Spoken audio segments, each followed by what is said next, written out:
When the game Deathloop first came out, something I had noticed were the quotation marks around the title. Since quotation marks are sometimes used to indicate irony, I thought that having it be called quotation mark Deathloop quotation mark, that it might not be an actual Deathloop, that something else was in play here. I was wrong. It really is just a normal time loop. Or is it? Welcome to Mindfork. I'm quite new on the scene, so I don't expect many here. If you did manage to retrieve this video from the bowels of YouTube, then I congratulate you. Thanks for being here. Back in late 2021, a game called Deathloop was released, and I thought it was amazing. It had been my first time properly sinking my teeth into a roguelite, so I was pleasantly surprised to find that I enjoyed it. If you haven't played it, I'd recommend it. It's not too hard, there's a good amount of puzzle solving and lore, and it also takes place in the same extended universe as the Dishonored franchise. A veteran game is no Dishonored, so I'm positive you'll like it. With that in mind, I'm going to be talking about all of these games at once, since they take place in the same universe. I thought that since it's my first video, I could either choose to talk about a game that's relevant / trendy, or I could choose a game that I like. I went with the second one. So, in Deathloop, the main gameplay loop has you play as Colt Vaughn, an assassin stuck in an eternal time loop.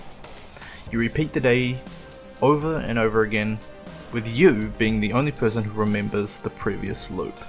And also Juliana, and 2-Bit, and Pick Rexley, but whatever. Basically, imagine Groundhog's Day, but if Bill Murray had a chip on his shoulder and several high-powered automatic weapons.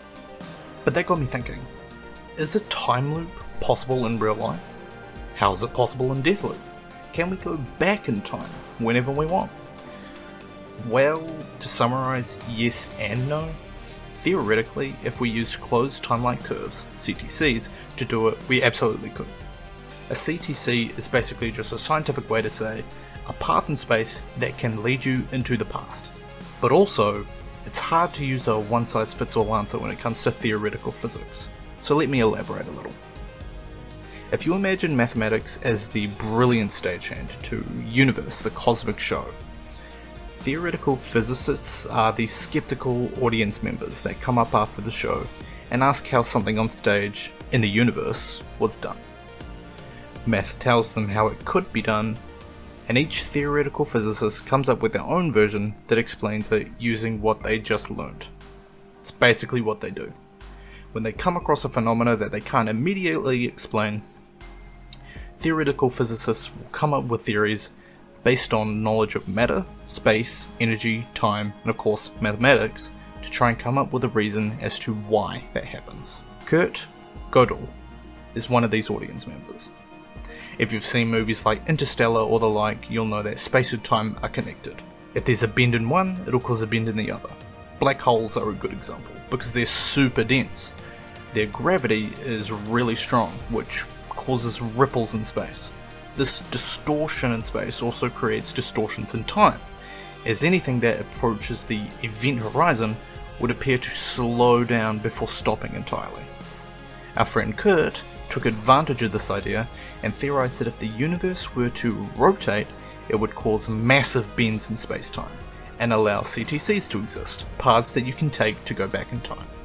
Unfortunately enough, our universe isn't rotating, and if our universe isn't rotating, then CTCs can't appear here, and if CTCs can't appear here, then we can't go back in time, at least according to Kurt's model.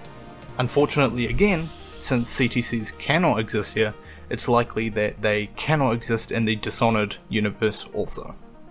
While no evidence exists that disproves a rotating universe, there's no direct call out as to the state of it other than some vague poems, rather than genuine mathematical theories like the ones we have in our real life. So basically we're stuck. CTCs don't exist here, and probably not in Deathloop / Dishonored either. However, that universe isn't the only one, is it?